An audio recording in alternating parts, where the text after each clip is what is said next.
PM किसान योजना में एक आवश्यक जानकारी हम देने वाले हैं। जिनको पीएम किसान योजना का पैसा आ रहा है और जिनका नहीं आ रहा है, सभी के लिए वीडियो देखना बहुत जरूरी है, क्योंकि पीएम किसान योजना की तरफ से 13वां इंस्टॉलमेंट जो 27 फरवरी 2023 को भेजा गया था, 15 अक्टूबर 2022 को जो बोला गया था कि पीएम किसान सम्मान निधि योजना का पैसा लेने के लिए अगर आपका आधार कार्ड के साथ आधार एनपीसीआई नहीं है तो आपको पीएम किसान योजना का पैसा नहीं दिया जाएगा।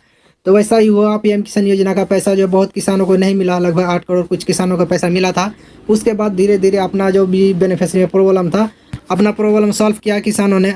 उसके बाद उसका अकाउंट में पैसा आया, लेकिन बहुत किसानों का अभी भी प्रॉब्लम आया हुआ है। UID never enable for DBT और अकाउंट डिटेल्स अंडर रिवैलिडेशन का प्रोसेस जो है काफी दिनों से शो कर रहा है। ये सब के बारे में हम बताने वाले हैं, और क्या उसमें आवश्यक सूचना दिया गया है उसके बारे में भी आपको हम बताएंगे। क्योंकि पीएम किसान योजना की तरफ से जो बोला गया है कि जिनको पीएम किसान योजना का पैसा मिल रहा है और जिनको नहीं मिल रहा है, सभी को वो काम करवाना जरूरी है। अगर आप नहीं कराएंगे तो 14वां इंस्टॉलमेंट जो जल्द आने वाला है, वो 14 इंस्टॉलमेंट का पैसा, जिस तरह पीएम किसान योजना में UID never enable for DBT के प्रॉब्लम से पैसा नहीं दिया जा रहा था और उसको सुधार करना पड़ा, उसके बाद पीएम किसान योजना का पैसा उन किसानों के अकाउंट में आया।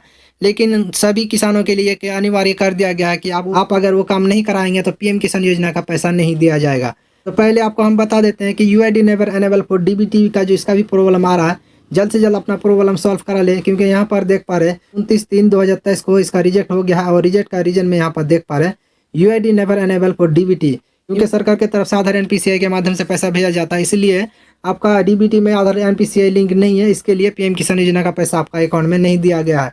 तो ये ज़्यादा बड़ा प्रॉब्लम नहीं है, लेकिन आगे जो 14वां इंस्टॉलमेंट आने वाला है वो उसमें बहुत बड़ा प्रॉब्लम आने वाला है। लेकिन जिनका भी UID never enable for DBT का प्रॉब्लम आ रहा है या अकाउंट डिटेल्स अंडर रिवैलिडेशन प्रोसेस लंबे समय से शो कर रहा है, तो उसको दूसरे बैंक में अकाउंट खुलवा लेना होगा। खुलवाने के बाद पीएम किसान योजना का पैसा उस बैंक में वो ले सकता है। और सरकार की तरफ से कौन बैंक में आधार एनपीसीआई लिंक कराने के लिए कहा गया है, उसके बारे में भी आपको इस वीडियो में हम बताएं। अगर आप उस बैंक में अकाउंट खुलवाएंगे तो आपका पीएम किसान योजना का पैसा आने का प्रोसेस थोड़ा जल्दी शुरू हो जाता है। तो आपको उस बैंक के बारे में भी बताएंगे, क्योंकि इनका 29/3/2023 को रिजेक्ट हो गया है, और इनका भी देख पा रहे 29/3/2023 को रिजेक्ट हुआ है।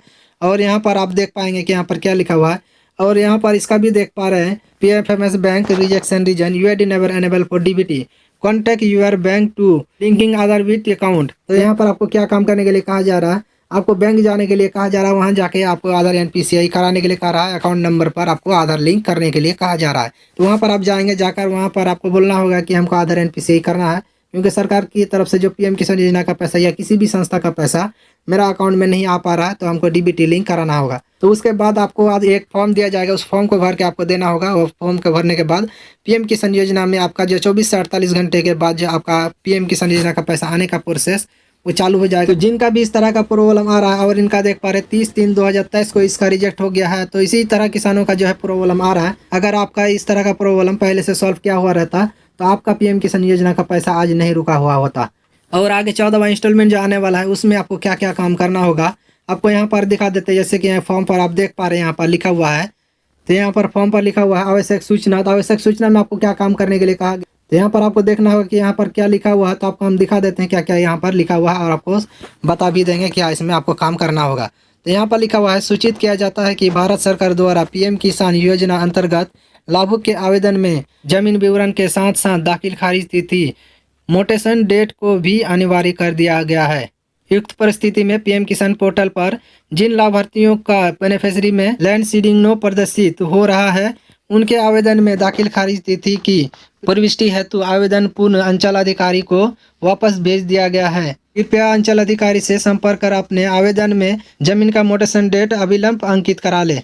लैंड सीडिंग का प्रॉब्लम आ रहा है तो आपको क्या काम करना होगा, तो आपको कृषि अधिकारी अंचल अधिकारी से संपर्क करना होगा। वहां पर जाके आपको बोलना होगा कि मेरा लैंड सीडिंग नो का प्रॉब्लम आ गया है, तो आप जल्द से जल्द मेरा लैंड सीडिंग नो का प्रॉब्लम आ रहा है उस प्रॉब्लम को सॉल्व करा दीजिए। मेरा पीएम किसान योजना का पैसा आ रहा था पहले और अचानक रुक गया है, तो आप जल्द से जल्द मेरा काम कर दीजिए। आगे जो पीएम किसान योजना का पैसा आने वाला है वो पैसा आने का प्रोसेस मेरा अकाउंट में चालू हो जाए।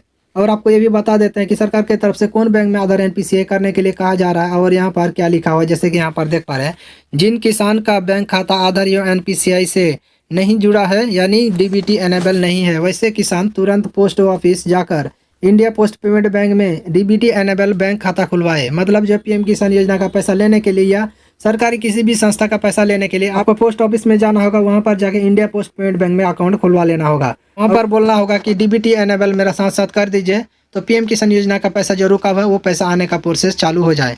अगर आप इस बैंक में ऑनलाइन के माध्यम से आधार एनपीसीआई करना चाहते हैं, अगर आपका आधार कार्ड में मोबाइल नंबर लिंक किया हुआ है तो ऑनलाइन के माध्यम से किस तरह से आधार एनपीसीआई कर पाएंगे, इसका वीडियो हम डिस्क्रिप्शन में दे देंगे और उस वीडियो को देखकर ऑनलाइन के माध्यम से घर बैठे ही आधार एनपीसीआई कर पाएंगे। 14वां इंस्टॉलमेंट जल्दी आने वाला है पीएम किसान सम्मान निधि योजना का, तो आप जल्द से जल्द अपना प्रॉब्लम सॉल्व कर लीजिए। जिनका जो भी प्रॉब्लम है वो अपना अपना प्रॉब्लम सॉल्व कर लें। अगर अपना प्रॉब्लम सॉल्व करने में किसी भी प्रकार का दिक्कत आ रहा है तो आप कमेंट बॉक्स पर लिखेंगे, उसका प्रॉब्लम कैसे सॉल्व किया जाएगा उसके बारे में आपको हम रिप्लाई जरूर करेंगे। तो वीडियो को अच्छा लगा है तो वीडियो को लाइक कर दीजिएगा और चैनल में नए हैं तो चैनल को सब्सक्राइब भी कर दीजिएगा।